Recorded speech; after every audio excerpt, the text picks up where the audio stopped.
Pues bueno, tengo que hablar forzosamente entonces acerca del matrimonio. De hecho, déjenme decirles, hermanos, a manera de introducción, lo siguiente.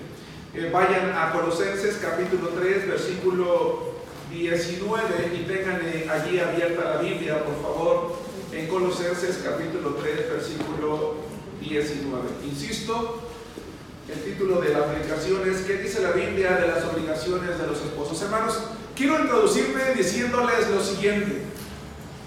Toda institución humana, para que funcione correctamente, se necesita que cada miembro que la compone cumpla con sus obligaciones, ¿no? Toda institución humana, para que funcione correctamente, se necesita que cada uno de sus miembros, que cada persona que la conforma, cumplamos con nuestras obligaciones. Por ejemplo, pensemos en una área de trabajo, hermanos. Imagínate que tú eres parte de un área de trabajo y que en esa área de trabajo está compuesta por 5, 10 personas, 20, 30, no lo sé, pero que solo una parte, que solo la mitad de tus compañeros en el trabajo cumple con sus obligaciones, cumple con sus responsabilidades. ¿Qué va a pasar en sí con el funcionamiento de esa área? ¿Va a poder cumplir con sus propósitos? ¿Va a alcanzar las tareas? No, no es así. Con el propósito de que en las instituciones precisamente cada miembro que la compone cumpla con sus responsabilidades, se trajo a la práctica algo que es dar un premio a una área específica dentro de una institución que se llama el cumplimiento de calidad, ¿verdad? Y a través de ese cumplimiento de calidad o de ese premio a la calidad se quiere dar a entender que esa área de esa institución pues cumple apropiadamente con sus responsabilidades. Tú puedes ir, pedir un servicio, requerir alguna información o solicitar algún trámite, y si tú ves ese premio o reconocimiento a la calidad, quiere decir que muy probablemente tú vas a ser atendido correctamente y lo que tú esperas te va a ser dado, porque puedes esperar que cada persona de allí cumpla con su responsabilidad. De manera contraria, ¿verdad? Si una persona o un grupo de personas no lo hacen, pues tú puedes pararte en esa institución por horas y te van a pasar de una ventanilla a otra, o te van a decir que te sientes o que esperes, o lo que te van a dar no necesariamente es lo que tú y yo requerimos. ¿Sí me explico? ¿Por qué? Porque alguien no cumplió con sus obligaciones o con sus responsabilidades. Déjenme decirles, hermanos, que la familia, específicamente el matrimonio, porque voy a hablar del varón, sobre todo como esposo, no tanto como padre, más adelante voy a hablar de esto, hoy solamente lo voy a hacer como esposo, pasa lo mismo. Cada uno de nosotros debemos de cumplir con nuestras obligaciones para que el matrimonio funcione correctamente. El día de hoy, entonces, vamos a estudiar algunas de las que me parece son las principales responsabilidades que tenemos los esposos dentro del matrimonio. Y vamos a ver que en la medida en la que cumplamos con cada una de esas responsabilidades, entonces nuestro matrimonio va a funcionar correctamente. ¿Cuáles son algunas de esas responsabilidades? Son enunciativas, no limitativas, es decir, puede haber más. Punto número 1. La primera responsabilidad es que debe de amar como Cristo. Muchos de nosotros hemos estudiado en otros momentos, así que vamos a reafirmar lo aprendido. Colosenses capítulo 3, versículo 16 y más adelante Efesios 5, 25 al 33. De momento, Colosenses capítulo 3, versículo 19. Vamos a ver lo que dice la palabra de Dios. ¿Están allí? Dice así: maridos, amad a vuestras mujeres. Hermanos, déjenme decirles que en la época del apóstol Pablo, en la cultura romana, la mujer no tenía una buena posición dentro de la sociedad. Muchos de nosotros sabemos que no solamente no tenía una buena posición, sino que no tenía ningún valor. En virtud de que no tenía una buena posición en la cultura romana, en la cultura griega, ni en la cultura romana, por lo tanto no tenía ningún valor y el hombre le podía dar el trato que él quisiera. Pero el evangelio, hermanos, llegó al Imperio Romano y se empezó a predicar en prácticamente todas las provincias. Algo para que la iglesia fuera por todo lugar predicando el Evangelio de Jesucristo. En la medida en la que el Evangelio de Jesucristo se iba predicando, empezó a ocurrir algo en el imperio que empezó a provocar inquietud entre los pobladores, entre las personas que allí vivían. Y lo que llamó la inquietud es que los cristianos trataban a sus esposas de una manera muy extraña, muy rara. Y esto hizo que las personas quisieran conocer la razón, es decir, el por qué. Ahora, esto que vamos a estudiar el día de hoy, hermanos, es muy interesante. Decía el hermano que estaba dirigiendo la celebración de hoy o el culto de hoy, en una de las oraciones que él nos planteó al principio de la reunión dominical, que es importante que nosotros oráramos para que el testimonio de nosotros como creyentes sirviera también como una medida de propagar el Evangelio, de propagar la palabra de Dios. Si pusimos atención, esa fue una de las oraciones que él nos pidió que hiciéramos. Y tiene razón. Déjenme decirles, hermanos, que el Evangelio conquistó el Imperio Romano no solamente porque se predicaba en las calles, no solamente porque se predicaba al aire libre, no solamente porque se iba a la sinagoga, no solamente porque había iglesias.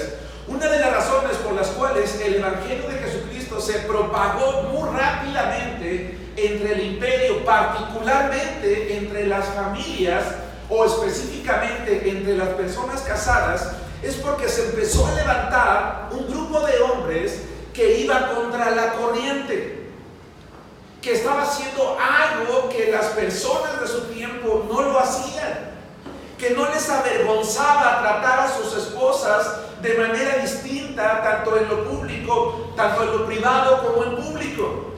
Y ellos dijeron, ¿por qué? ¿Por qué están haciendo eso? ¿Por qué se están saliendo del estándar? ¿Por qué están rompiendo los paradigmas? ¿Por qué están actuando de esa manera? Y es que Dios, por medio de su palabra, inspiró al apóstol Pablo para decir: maridos, amad a vuestras mujeres y no seáis ásperos con ellas. Más tarde voy a hablar de la segunda parte. Vayan conmigo a Efesios capítulo 5, versículos 25 al 28 y posteriormente el versículo 33. Es decir, los esposos cristianos en aquel entonces, en la época paulina, entendieron que tenían ahora una obligación, y que esa obligación iba más allá de los estándares sociales, más allá de lo que se solía hacer en la sociedad en la que se vivía. No sé si me explico, hermanos. De tal manera que entonces los esposos el día de hoy tenemos que entender, o los jóvenes el día de mañana que piensan casarse, que no simplemente es unir tu vida con una mujer y ya es la esposa que tú vas a llegar a casa y te va a recibir simplemente, o va a atender tus necesidades. No es así. Es una persona a la que hay que amar de una manera incluso extraña. Ahora, ¿por qué extraña? Porque tal vez en tu casa o en la mía no se amó así a tu mamá, o tus tíos o tu familia no acostumbran a amar así a sus esposas, pero tú tienes que hacerlo, porque tú y yo tenemos a Cristo. Y si nosotros tenemos a Cristo, entonces tenemos que amar extrañamente, si es que la frase más correcta, por lo menos es la que se me ocurre en este momento, en el sentido de que es la manera en la que pensaban en aquel tiempo. No sé si me explico, hermanos. En aquel tiempo así lo veían.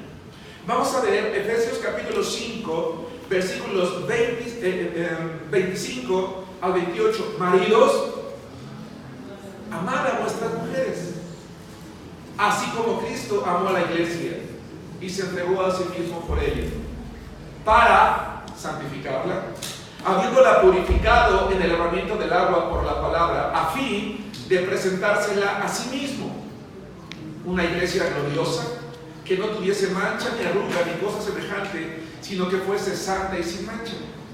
Así también los maridos deben amar a sus mujeres como a sus mismos cuerpos.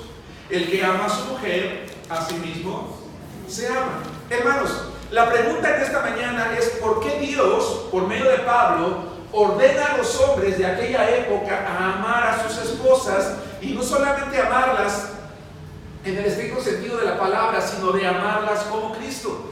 Me parece que por varias razones. La primera razón es para mostrarle a la sociedad de aquel tiempo el error en el que ellos vivían. Porque el cristiano es una persona que debe de cuidar su testimonio en el mundo, para mostrarle al mundo que hay algunas cosas, porque no podemos decir que todo lo que el mundo hace está mal, pero que sí hay muchas cosas que el mundo hace que están en un error. Y por eso nosotros las hacemos de manera distinta, con base en la palabra de Dios. No solo para mostrar a la sociedad el error en el que vivía, sino porque la idea de Dios desde el principio de la creación, cuando Él creó a Adán y a Eva y los juntó en matrimonio, era que el hombre amara. Y la pregunta sigue siendo de nuevo la misma: ¿por qué el hombre debe de amar a su esposa? Y la respuesta es simple, pero profunda a la vez. Porque el amor tiene la capacidad de nutrir emocionalmente a una esposa, al punto de provocar en ella una gran sensación de seguridad en su corazón. ¿Sí me expliqué? Si hay algo que una mujer necesita, es ser amada por su esposo. Porque el amor nutre, el amor da confianza, el amor da seguridad. Por eso Pablo dice del versículo 25, 28 y 33, ama, ama, ama. Ahora, el mundo griego, o cuando menos la cultura griega, que es la que dominaba en aquel entonces, y como tal dominio, los romanos distinguían el amor de diferentes maneras. Por eso es que fue necesario que Pablo aclarara qué clase de amor se tenía que tener por la esposa. Y no era el amor erótico, es decir, ese amor que simplemente hace que te atraiga a una mujer porque desea su cuerpo. No era el amor filial, el amor que se tiene como amigos. Una persona, ¿verdad?, que tú puedes tener por un momento, no. Cuando dice, ama como Cristo a la iglesia, describe el amor de Dios para con la humanidad. Ese amor perfecto, ese amor sublime. Ese amor que no se basa en la complacencia, ese amor que es deliberado, ese amor que es sacrificial, ese amor que es puro, ese amor que sale de lo profundo de uno sin la necesidad de que el otro lo pida o sin la necesidad de que lo merezca. Por eso es que era un amor extraño. ¿Sí me explico? Porque era un amor especial. ¿Y quién podía amar de esa manera? Solamente Dios. Pero Dios le dice al hombre que tiene que amar a su esposa de la misma manera. Ahora la pregunta que puede surgir también es la siguiente: ¿pero cómo puedo yo amar como Cristo? Yo no podría amar como Cristo a una esposa o a mi esposa porque yo soy humano, porque yo no fui enseñado, porque a mí no me educaron con amor, porque a mí nunca me dijeron palabras afirmativas en mi vida. No importa, porque dice la palabra de Dios en Gálatas capítulo 5, versículo 22, que cuando una persona recibe a Cristo en su corazón como Salvador personal, ese Espíritu Santo lo capacita para hacer cosas que antes no sabía hacer. Y en este caso, ama. Porque dice la palabra de Dios en Gálatas capítulo 5 que el fruto del Espíritu, compuesto por lo menos por 9 cosas, la primera es, ¿qué dice, hermanos? Yo como hombre no puedo alegar que nadie me enseñó, o que crecí en desamor, o que yo nunca vi a mi padre amar a mi madre. Si yo tengo a Cristo y el Espíritu Santo de Dios está en mi vida, Él me ha equipado para amar igual que Cristo. Así que si yo no estoy amando a mi esposa como Cristo amó a la iglesia, estoy desobedeciendo un mandamiento de Dios.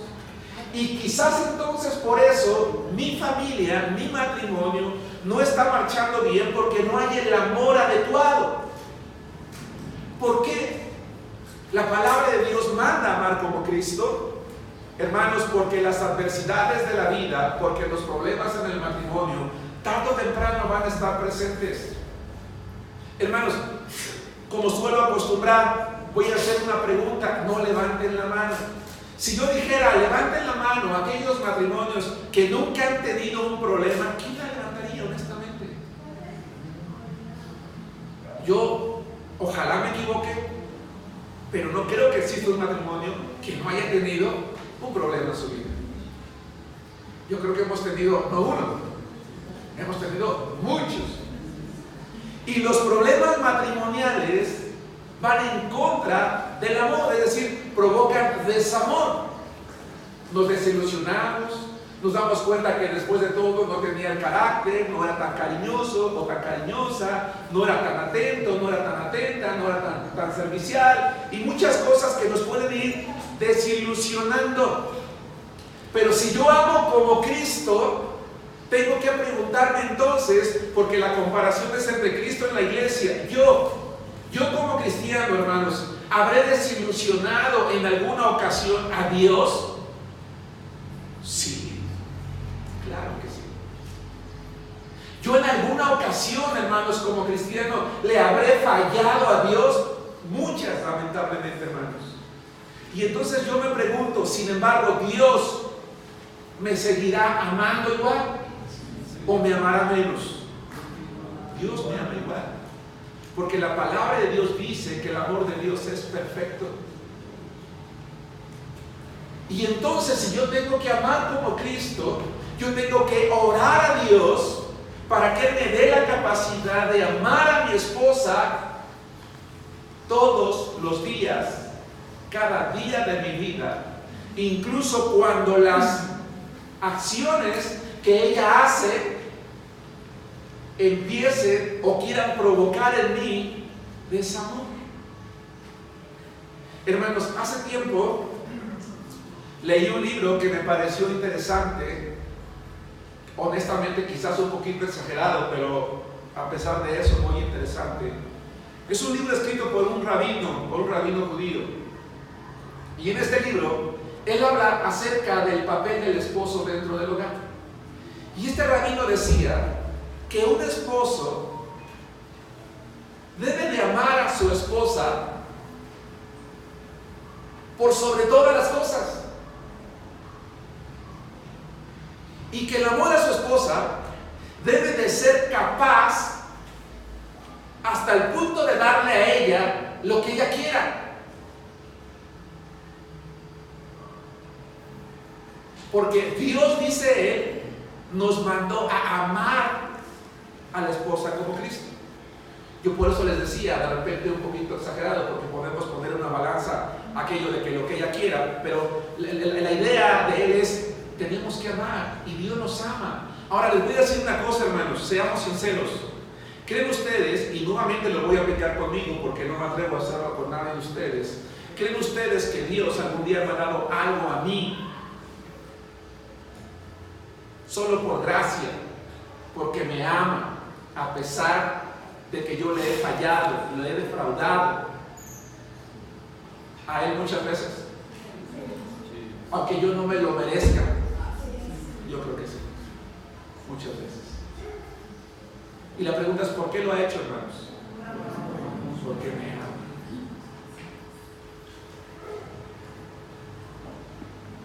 La primera orden de parte de Dios para un esposo, entonces, es que debemos de amar a pesar de las adversidades.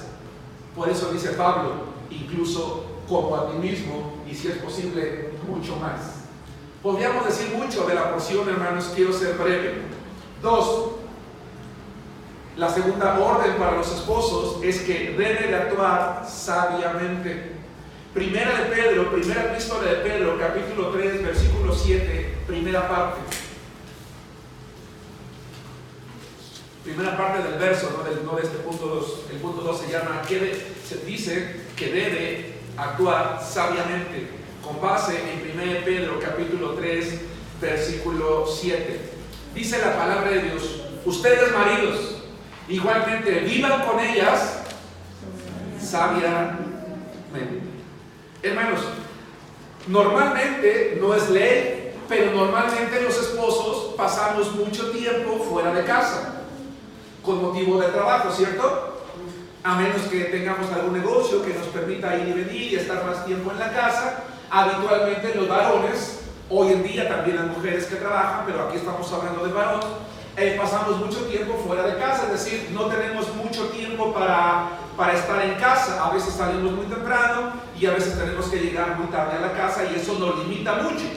Pero la palabra de Dios dice: hey, ustedes esposos, igualmente vivan con ellas sabiamente.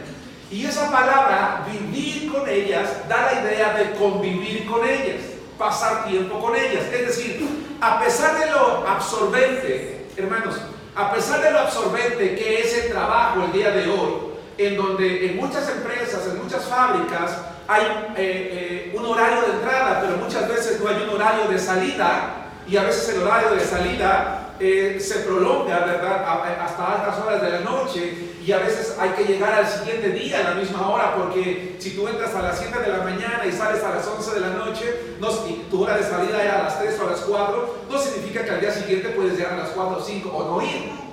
Significa que al día siguiente tienes que llegar a la misma hora. Y si es posible antes, ¿a poco no, hermanos? Así es la realidad de hoy. Bueno, en medio de este mundo tan absorbente, sin embargo, el mandamiento no ha cambiado. Lo que el mandamiento dice es: oye, tu esposo, tienes que encontrar la manera de pasar tiempo con tu esposa para que convivas con ella. Porque si tú la estás amando, y esto va de la mano con el amor, sí, tú vas a querer estar con ella para poder disfrutar con ella. Porque cuando uno pasa tiempo con la esposa, uno no siempre lo cumple, ¿verdad? Sirve para mejorar la comunicación, para desahogarse, para salir de casa, para romper la rutina. Y por eso es que es aconsejable que un esposo procure convivir con su esposa, muy recomendablemente, independientemente del tiempo que usan para convivir con los hijos, es decir, a solas. Esto es difícil, porque muchas veces no hay con quién dejar a los niños, especialmente cuando son pequeños. Sin embargo, se debe de buscar la manera de poder hacerlo. Yo me atrevo, y ojalá que no me equivoque, ¿verdad?, que si hay un matrimonio que tiene niños pequeños y a lo mejor no tienes a alguien con quien cuidarlo, pues acércate con algún hermano, ¿verdad? Y el hermano, ¿sabes qué? Este fin de semana voy a invitar a mi esposa al cine, o vamos a ir a comer. ¿Me ayudarías a cuidar a mis hijos por un par de horas, o unas 3 o 4 horas? Yo espero que haya hermanos que digan: claro que sí, por supuesto que sí, para que puedas disfrutarlo, para que puedas hacerlo. Vivir con las esposas sabiamente no implica nada más convivir, significa comprender. Vivir con ellas sabiamente significa no solamente convivir, sino que significa comprender. Comprender la forma de pensar, comprender los cambios físicos, comprender los cambios hormonales, comprender que muchas veces las opiniones son distintas. Nosotros actuamos más fríamente, la mujer más emocionalmente, nosotros somos a veces aparentemente más prácticos. Sin embargo, debemos de aprender a comprender. ¿Por qué? Porque amamos. Porque amamos. Porque sabemos que somos personas distintas, creadas por Dios para complementarnos. Punto número 3. ¿Qué dice la Biblia de las obligaciones de los esposos? 3, que no debe ser áspero. Vamos a regresar a Colosenses capítulo 3, versículo 19, y ahora sí vamos a considerar la segunda parte. El primero, que debemos amar como Cristo. La segunda, que debemos de convivir, de comprender, de pasar tiempo. Y en esto, ser sabios. Dice la Biblia que la sabiduría es la que proviene de Dios.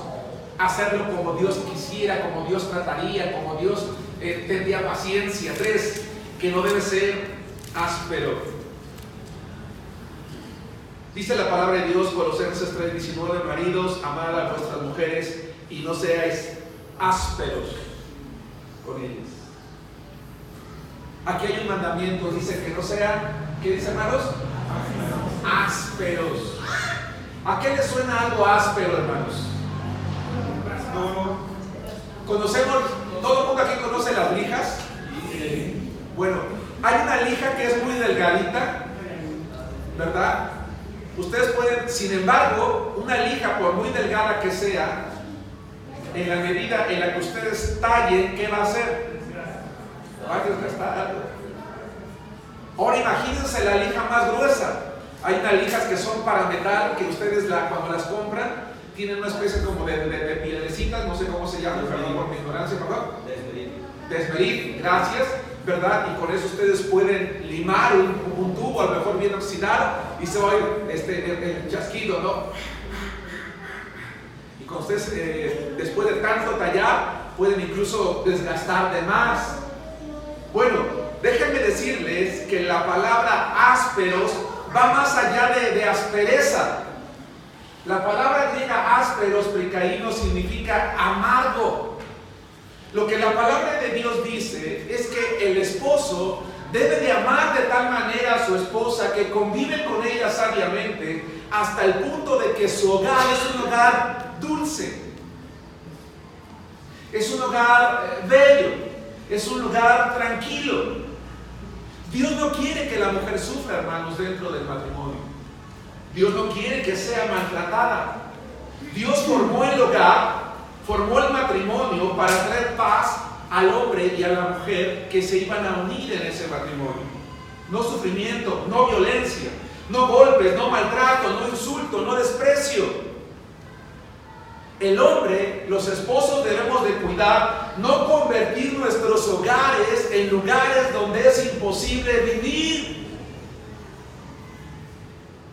En la televisión pasó una serie que francamente no recuerdo cómo se llama, pero habla de mujeres que mataban a sus esposos. No recuerdo cómo se llamaba. Mujeres asesinas. ¿Alguien vio esa serie? No, pues todavía tu hermana se perdieron de nada. Yo recuerdo haber visto un capítulo, si no me equivoco.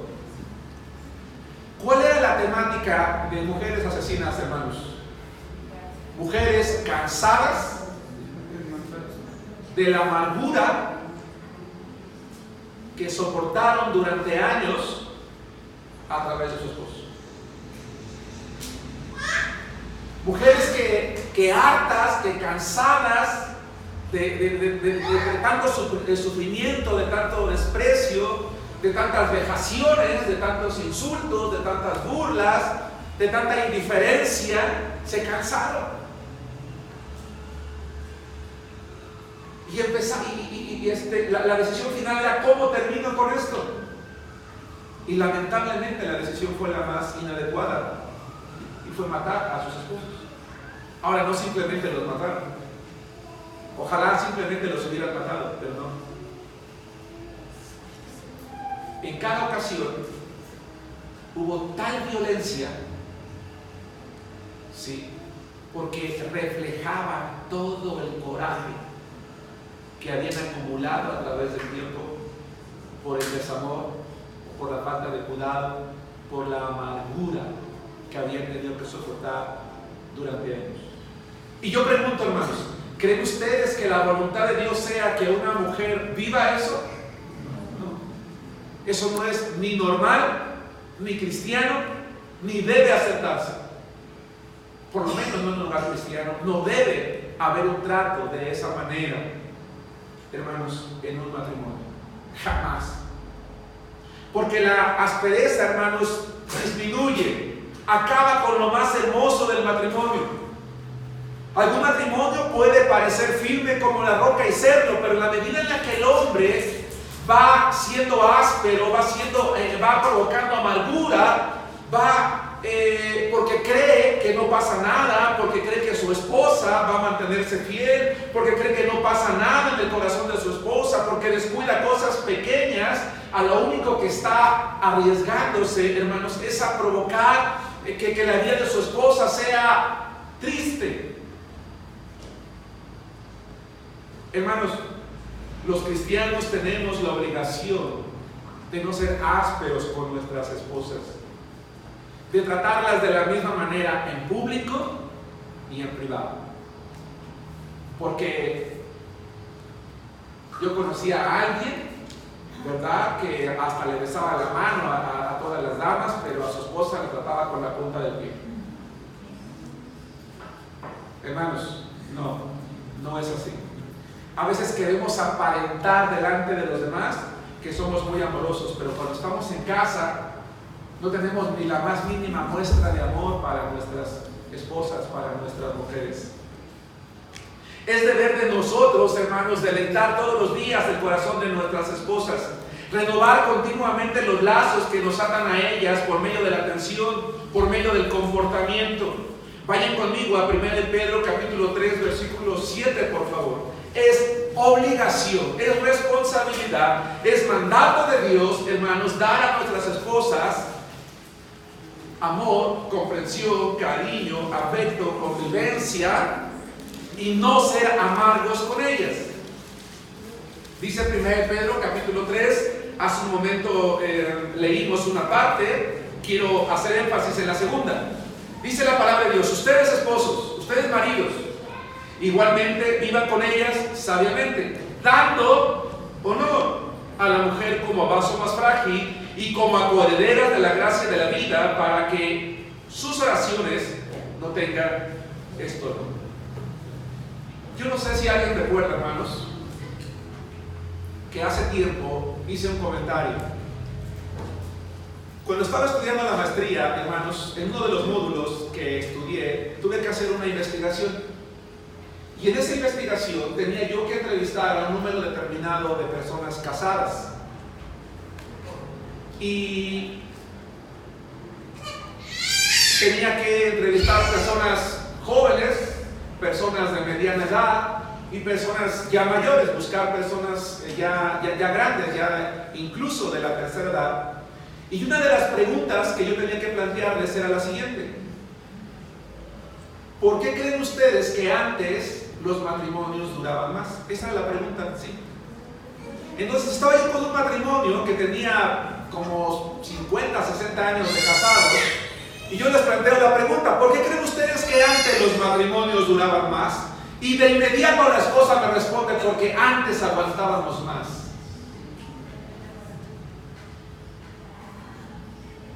Y uno esperaría que dijeran: ¿por qué antes los matrimonios duraban más? Porque estábamos más comprometidos, porque nos amábamos más, porque nos cuidábamos más, porque valorábamos más el matrimonio, porque había más comprensión. ¿Qué creen?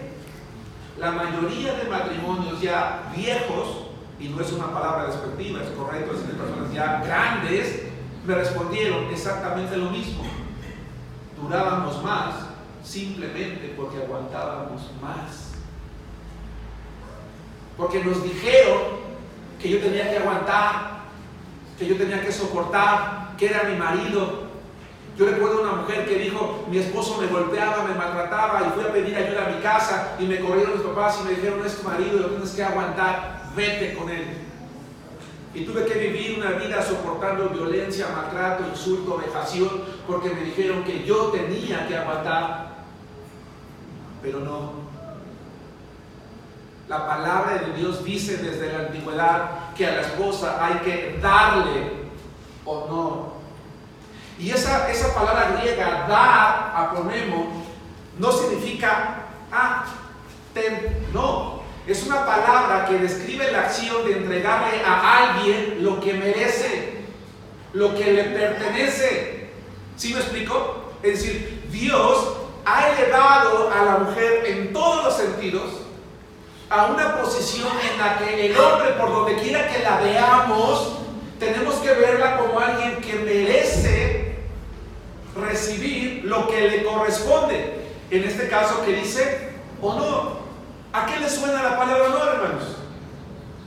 Respeto. Por ejemplo, respeto, ¿qué más? Valor. Valor, ¿qué más? Exaltación de sus virtudes, ¿no? Exaltación de sus virtudes, ¿qué más? Admiración, entra dentro de exaltación, ¿qué más? Gratitud, ¿qué más? Comprensión, ¿qué más? Dando honor, es decir, dale a ella lo que le pertenece, todo lo que tenga que ver con un buen trato. Cuando Pedro escribe, hermanos, su epístola, él es un poquito más detallista, entra más profundamente que Pablo, ¿se dan cuenta? Porque las circunstancias lo ameritaban. Él quizás estaba pasando alguna situación distinta. Hermanos, se dice que las esposas son coherederas de la gracia de la vida. Se dice que son como un vaso más frágil. No significa que el hombre no es frágil, ella es más frágil, no físicamente, no intelectualmente, no espiritualmente. Simple y sencillamente Dios quiere que el hombre la vea como alguien a quien debe de amar, cuidar, proteger y verla como su igual. Por eso dice coherederas. ¿Sí? Como su igual delante de los ojos de Dios. Dice, para que tus oraciones no tengan estorbo. Ahora, la oración, hermanos, es muy distinta a una oración de otra. Por ejemplo, en la mañana oramos por el culto para que Dios traiga a la iglesia. Podemos orar por un enfermo, podemos orar por gratitud simplemente. Hay diferentes tipos de oraciones. La oración a la que se refiere el apóstol Pedro es la oración ferviente, que tiene que ver con peticiones, que tiene que ver con necesidades. Dice la palabra de Dios, para que tus oraciones no tengan estorbo. Es decir, yo no puedo pretender ser un esposo que no ama, que no respeta, que no da honor, que no vive sabiamente y que no cuida a su esposa, pero querer ir con Dios a orar por mis peticiones. ¿Sí me explico? ¿Por qué? Porque como yo no le estoy dando a mi esposa lo que ella merece, lo que le pertenece, entonces Dios no va a atender. Por muy ferviente que sea mi oración, por mucho que yo llore, que grite, que clame, que me pase 5 horas de rodillas. Porque mis oraciones están encontrando un estorbo. Ahora, la palabra estorbo significa eliminar completamente. Qué interesante. La palabra griega significa no algo que estorba y que digo, ¿por dónde le puedo dar la vuelta? No, sino que en la misma medida, en el mismo momento que yo elevo mis súplicas delante de Dios en virtud de que yo no estoy dando lo que le pertenece, automáticamente mis acciones eliminan completamente mis oraciones. Entiendo que a lo mejor no todos estamos familiarizados con la computación, pero hermanos, las computadoras de hoy tienen algo que se llama antivirus. Ese antivirus, ¿verdad? Si nosotros lo corremos y detecta no nada más un virus, sino un programa muchas veces que pudiera tener algún enlace, algún cookie, alguna URL, alguna instrucción por allí que el antivirus detecta como peligrosa, ¿sabe qué hace el antivirus? La elimina. Si ustedes configuran el antivirus para eliminar y no mandar a cuarentena, automáticamente la elimina, y la siguiente vez que tú quieres correr un programa, especialmente si es pirata, lo buscas y ¿qué crees? Ya no está. A eso me refiero, a que nuestras acciones como esposos, cuando no son adecuadas a la voluntad de Dios, tienen la capacidad de eliminar aquellas oraciones que yo elevo, hermanos, delante de la presencia de Dios. Hay esposas, incluso hoy en día, que callan, que no expresan públicamente que su hogar es amargo, que vivir con sus esposos, con nosotros, es vivir una vida difícil todos los días. Sin embargo, Dios ve lo que ellas viven y trata especialmente con cada uno de nosotros. Algunos esposos que estamos aquí tenemos que reflexionar por qué ciertas pruebas, por qué ciertas enfermedades, por qué ciertos proyectos, por qué ciertos trabajos, por qué ciertas cosas no nos salen como debieran. Y quizás sea porque Dios está actuando como juez. No sé si me explico. Porque Dios nos está juzgando por lo que hemos dejado de dar a nuestras esposas. Malaquías capítulo 2, versículos 13 y 14, por favor. Malaquías capítulo 2, versículos 13 y 14. Es un ejemplo de lo que estoy mencionando, hermanos, porque incluso hace algunas sesiones lo leí también. Los varones en Israel estaban faltando a las mujeres de su pacto, iban delante de Dios ofreciendo sus sacrificios, pero Dios no estaba respondiendo. Iban con Dios, y en aquel tiempo que Dios responde audiblemente, les dice la razón. Vamos a ver lo que dice Malaquías, el último libro del Antiguo Testamento, capítulo 2, versículos 13 y 14. ¿Sí vamos bien, hermanos? ¿Me estoy explicando? Bien. Dice la palabra de Dios así: y esta otra vez haré cubrir el altar de Jehová de lágrimas, de llanto y de clamor. Así que no miraré más a la ofrenda, para aceptarla con gusto de vuestra mano. Mas diréis, ¿por qué? Porque Jehová ha atestiguado entre ti y la mujer de tu juventud, contra la cual has sido desleal, siendo ella tu compañera y la mujer de tu padre.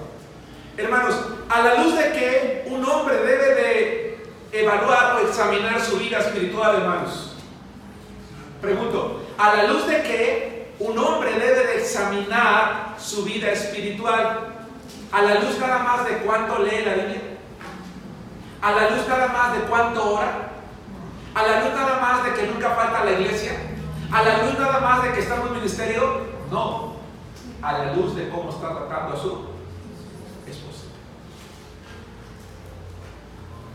¿Sí me estoy explicando, hermanos? Sí. La responsabilidad es grande, es muy grande. Hay peticiones no contestadas, hay esfuerzos que no han dado fruto. Quizá la razón somos nosotros mismos al no dar a la esposa el honor que ellas merecen y les pertenece dentro de la familia. Esposos, consideremos a nuestras esposas como un tesoro que nos ha sido dado por un Dios generoso, porque la Biblia dice, y aquí dice, el que haya esposa haya bien, y alcanza la benevolencia de Jehová. Hace algún tiempo les explicaba yo este versículo a los matrimonios que venían a las clases que solía dar, hermanos. Y yo les decía que lo que este verso significa es que cuando un hombre, bajo la voluntad de Dios, se casa con una mujer, se coloca a sí mismo en una posición o en un lugar en el que con seguridad Dios lo va a bendecir. Va de nuevo, cuando un hombre bajo la voluntad de Dios se casa con una mujer, automáticamente se coloca a sí mismo en un lugar y en una dirección en la que con seguridad Dios lo va a bendecir. Es lo que significa el que haya esposa haya bien y alcanza la benevolencia de Jehová, porque va de la mano. Entonces, un hombre cristiano jamás deberá golpear a su esposa. Hermana, no aceptes que tu esposo te pegue. Debe de amarla, honrarla, reconocer sus talentos, apreciar sus esfuerzos, tener consideración a sus sentimientos. Con ternura y con sinceridad debemos de tratar con nuestras esposas todos los días de nuestra vida. Y eso es posible solamente si las amamos. 4. ¿Qué dice la Biblia de las obligaciones de los esposos? Que debe sustentarla y cuidarla. Efesios capítulo 5, versículo 29. Y quiero compararlo con Efesios capítulo 6, versículo 4. Efesios capítulo 5, versículo 29. Dice la palabra de Dios así: porque nadie aborreció jamás a su propia carne. Porque nadie aborreció jamás a su propia carne, sino que la sustenta y la cuida, también como Cristo a la iglesia. Llamo su atención al frente. Dice la palabra de Dios que la sustenta. Y la palabra sustentar, hermanos, es una palabra griega que significa alimentar a alguien hasta que madura o hasta que lo necesita. Es decir, habla de un cuidado continuo, permanente, que tiene como propósito brindar a esa persona o proveerle a esa persona todo lo que requiere durante todo el tiempo que lo necesite. Es decir, un esposo tiene la responsabilidad de sustentar durante toda su vida a su esposa. Pero hay algo interesante, hermanos. La palabra sustentar más allá de alimentar en cuestión económica, que sí significa eso, vayan conmigo a Efesios capítulo 6, versículo 4. Efesios capítulo 6, versículo 4. En este capítulo de Efesios aparece la misma palabra griega, ektrepo, pero con un significado distinto, con una traducción distinta. 6.4. Y ustedes padres no provoquen a ira a sus hijos, sino criarlos. ¿Ya se dieron cuenta? Hermanos, esa palabra criarlos, vean al frente. En Efesios capítulo 5.29 cría sustentar ese ektrepo. Y en Efesios capítulo 6.4 es la misma, nada más que aquí se traduce como sustentar y aquí como criar. ¿Cuál es la idea, hermanos, de esa palabra? No habla tanto de la provisión económica que la incluye, sino habla de un cuidado personal. Habla del cuidado que se tiene con alguien frágil. Es el cuidado que tenemos con un bebé, con un hijo pequeño, que si vemos que está lloviendo, lo cuidamos, que si está enfermo lo llevamos al médico, que si tiene una necesidad le preguntamos qué tiene, que buscamos la manera de poder satisfacerle sus necesidades hasta que esté bien. Eso significa sustentar. No sé si me explico. Yo no me quiero centrar hoy en el hecho de que el esposo es el proveedor de la casa. No me interesa. Y no me interesa porque muchas veces decimos, es que yo ya cumplí con dar. No es ese el pensamiento que lo incluye. No, va más allá. No sé si me explico, hermanos. Va hasta el hecho de ver cómo está, cómo se siente, qué le pasa. No negarle nada. Cuidar también, cuando dice Efesios, sino que la sustenta y la cuida. Es un término griego, hermanos, muy bonito. Nosotros no somos personas de campo, aunque sé que hay hermanos que se criaron en el campo. Hermanos, una gallina, cuando una gallina coloca sus huevitos y los empolla, ¿cierto? Los empolla y a través del calor del cuerpo de la gallina, ¿verdad? Está ayudando a madurar esos huevos. Con el paso del tiempo, no sé cuánto tiempo tarde, no sé si mis hermanos aquí médicos veterinarios me pudieran ayudar, y si no se acuerdan no hay problema, ¿verdad? 14 días, ¿verdad? Gracias, hermano. El huevo se revienta y sale un pollito, ¿no? Y salen ahí los pollitos. Y de repente la gallina por la tarde empieza a hacer frío, empieza a llover y la gallina empieza a cacaraquear, ¿no? ¿Qué está haciendo? Está llamando a sus pollitos y ¿qué creen que hace? Abre sus alas y los cubre con su calor. Y si un pollito está enfermito, como no sabe que hay médicos veterinarios, ¿saben qué hace? La cubre con sus alas y le da calor. Y ese pollito muchas veces, gracias a ese calor, revive. O sea, no es que está muerto, o sea, recupera las fuerzas. ¿Sí van conmigo, hermanos? La palabra griega talpó significa exactamente eso. Es decir, un esposo dice, sino que la sustenta hasta el punto de que si ella necesita en un momento, con su permiso me voy a desabrochar el saco, necesita de su calor, de su protección, de sus brazos, de recostarse aquí simplemente hasta que se sienta bien, tiene que hacerlo. ¿Creen ustedes que esto habla de aspereza, de violencia, de maltrato, de descuido, de desamor? No, todo lo contrario. ¿Sí nos damos cuenta? Entonces es un hombre, hermanos. Yo espero hoy que todos los esposos casados aquí salgamos preocupados, especialmente aquellos que no hemos cumplido. Los que sí, pues sigan agradecidos con Dios de saber que han cumplido con lo que Dios dice. Porque si es una responsabilidad, significa que Dios nos va a pedir cuentas. ¿Sí, sí, hermanos? Nos va a pedir cuentas. Así como en una empresa, si algo no funciona, hay que pedir cuentas, hay que llamar la atención, alguien tiene que responder, hermanos. En este caso es el hombre, es el varón, el que tiene que responder.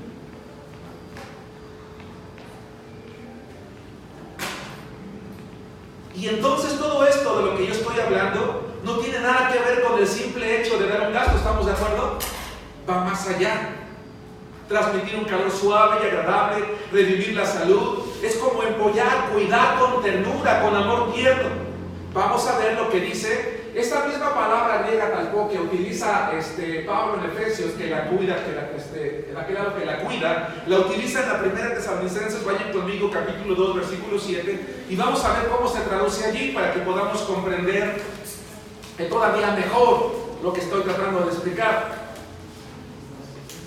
Primera a Tesalonicenses capítulo 2, versículo 7. Dice la palabra de Dios: antes fuimos tiernos entre vosotros como la nodriza que talcó, que cuida con ternura a sus propios hijos. Esa frase, que cuida con ternura, tierno, es esta precisamente. ¿Sí nos damos cuenta, hermanos?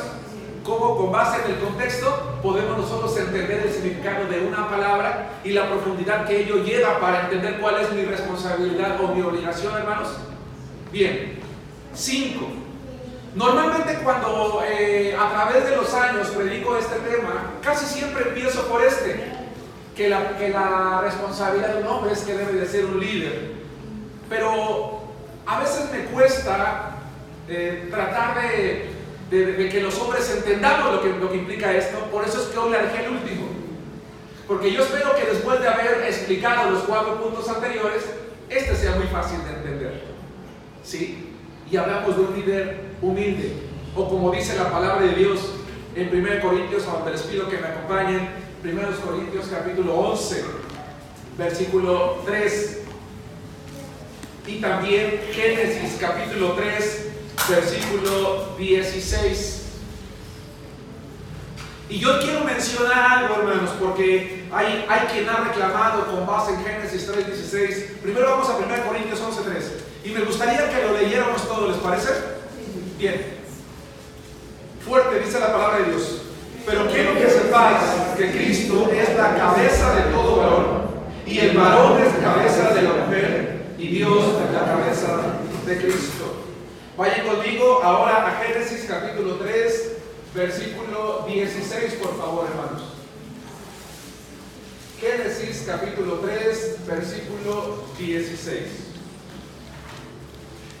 Dice la palabra de Dios, todos juntos: a la mujer dijo: multiplicaré en gran manera los dolores en tus preñeces, con dolor darás a luz los hijos, y tu deseo será para tu marido, y él se enseñoreará de ti. Dice, a la mujer le dijo: cuando tengas tus hijos, haré que los tengas con muchos dolores, pero a pesar de eso, desearás tener hijos con tu esposo, y él será el que te gobierne. Y hay hermanas o hay mujeres que en algún momento me han dicho: es que si el hombre no hubiera pecado, entonces Dios no habría dado esa orden, ¿verdad? Y yo estoy en contra, porque dice la palabra de Dios, de hecho la traducción es muy fuerte, dice: se va a enseñorear. La palabra enseñorear es una palabra hebrea, mashar, que significa gobernar, y simplemente significa tener una autoridad sobre alguien. Ahora bien, hermanos, sin necesidad de ahondar demasiado, que sí voy a hacer algunos comentarios, yo pregunto, hermanos: un hombre es cabeza del hogar, ¿estamos de acuerdo? Tiene la autoridad en su casa, ¿estamos de acuerdo? Es quien gobierna la casa, ¿estamos de acuerdo? La pregunta es: ¿cómo? ¿Como un tirano? ¿Dios levantaría al hombre para ser un tirano? ¿Para ser el que somete a la mujer? ¿Para ser un machista? ¿Para ser un golpeador? ¿No? Sería el pensamiento de Dios, a pesar de que les está hablando a 2 personas que habían pecado, que entonces esa mujer fuese humillada y sometida por el varón, hermanos? No. Nunca fue el pensamiento de Dios. El pensamiento de Dios simplemente fue: tú tienes la responsabilidad de gobernar tu casa. Punto. En alguna otra ocasión he comentado esta anécdota, si me lo permiten, la quiero mencionar. Porque quiero que entendamos esto, hermanos. Ser cabeza del hogar no es un privilegio, es una responsabilidad. Y entre más grandes son las responsabilidades, más tiempo nos exigen de inversión. Les decía yo que en una ocasión recibí una llamada en el trabajo. Con mucho gozo le marqué a casa a mi esposa. Yo solía salir muy temprano de casa y regresar muy tarde también. Y ella se emocionó cuando yo le di esa noticia. Le dije, ¿qué crees, esposa? Me acaban de ascender a subdirector. Y lo primero que me dijo no fue felicidades. No fue, me da mucho gusto. Me dijo, ¿ahora sí vas a llegar temprano a la casa? Le dije, no, ahora no voy a llegar. Porque lamentablemente en los trabajos, entre más responsabilidades tiene uno, menos tiempo tiene uno para la familia. Lamentablemente. Aquellos que hemos tenido la oportunidad de laborar en estas situaciones lo sabemos. Lamentablemente a veces la familia no lo entiende, pero así es. Hermanos, somos la cabeza del hogar. Somos los que tenemos la responsabilidad de gobernar la casa. Y si en un trabajo entre más nos ascienden, más tiempo invertimos en la casa, es lo que debe de consumir nuestro tiempo también, para dirigir a nuestra familia a un buen puerto. Por eso dice Pablo a Timoteo que gobierne bien su casa, cuando se refiere no solamente al pastor, sino en realidad a cualquier varón, en 1 Timoteo 3:4. Por eso Mateo 20 dice, el que quiera ser el primero entre ustedes sea primero vuestro siervo, dice Mateo 20, 27 y 28. Jesucristo, el más grande líder, fue el más grande siervo. Jesús no fue un tirano con sus discípulos, ¿nos damos cuenta? Con humildad los dirigió. De entre las tareas más difíciles que hay en la vida, hermanos, de entre las tareas más difíciles que hay en la vida, me parece que una de ellas es la de gobernar una familia. De veras, de entre las tareas más difíciles que hay en la vida, sin duda está la de gobernar una familia. Y sobre todo desde la perspectiva de un siervo, la cual va a evitar que un hombre cristiano se convierta en un tirano, es decir, alguien que abusa de su poder, que es injusto con su esposa, con sus hijos. La autoridad y el liderazgo del esposo es un deber. Por lo tanto, necesitamos, hermanos varones, orar a Dios para ejercerlo sabiamente, con temor a Dios, pero sin temor de hacerlo. Va de nuevo, con temor a Dios, pero sin temor de hacerlo. Porque muchas veces, hermanos, lo que hacemos es lo más fácil. Le cedemos la responsabilidad a la esposa. Y no es así. La responsabilidad es del hombre. Arréglalo tú, velo tú, solucionalo tú, págalo tú, hazlo tú. No, eso es ser irresponsables. El hombre es el que lo hace, el que lo ve, el que lo arregla, el que lo soluciona. Incluso cuando el cansancio ha agobiado nuestros cuerpos, hermanos. Porque cuando un esposo no toma el liderazgo, su esposa se siente insegura. Su familia no va a llegar a buen puerto. Si no resuelve problemas, la esposa se va a desesperar y entonces tomará sí las riendas de la casa, contraviniendo lo dicho por Dios. Y Dios quiere que las cosas funcionen bien. Conclusión. A manera de conclusión, hermanos, quiero decirles simplemente, hermanos varones, oremos a Dios y cumplamos con nuestras